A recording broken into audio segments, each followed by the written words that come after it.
In this video, I'm going to teach you how to add new content to Steppable in Python. Alright, so let's start with bacterial macrophage simulation that we opened in the last video. So I'm going to open Twedit.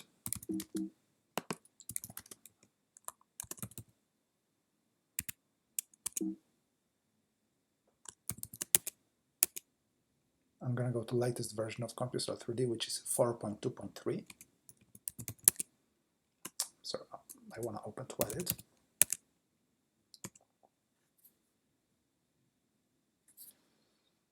Let me close those files, close all tabs, and let me reopen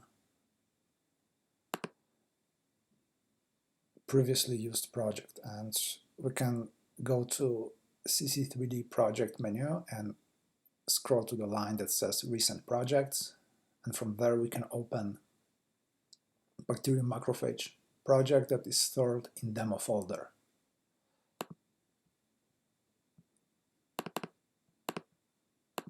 I'm going to double click to open the content again, and here in the step function I will add a simple function that will display number of cells in the simulation. So there are several ways of doing that. I'm gonna present a very naive and probably the easiest to understand method. So I'm gonna introduce the counter variable, initialize it to 0, and then I'm gonna iterate over every single cell in the simulation and increment the counter as I go on.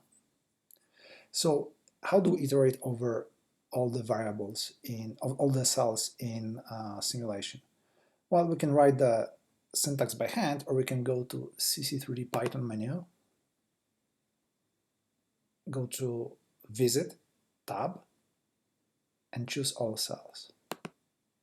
So what's going to happen is that Twedit will insert a code snippet that will contain working code or a template for the code that we can further modify.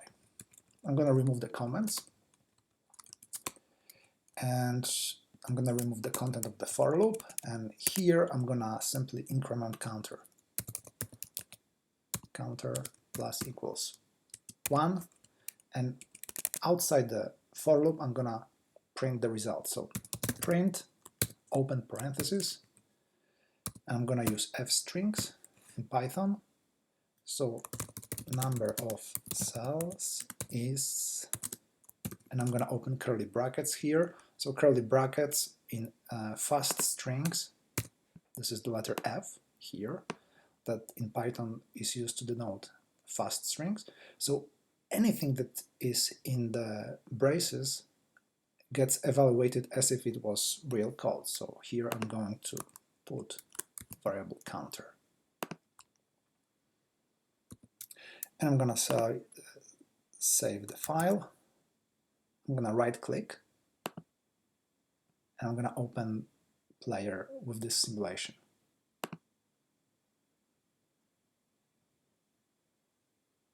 So this is running, and let me actually pause it and scroll back and look at the output of the file.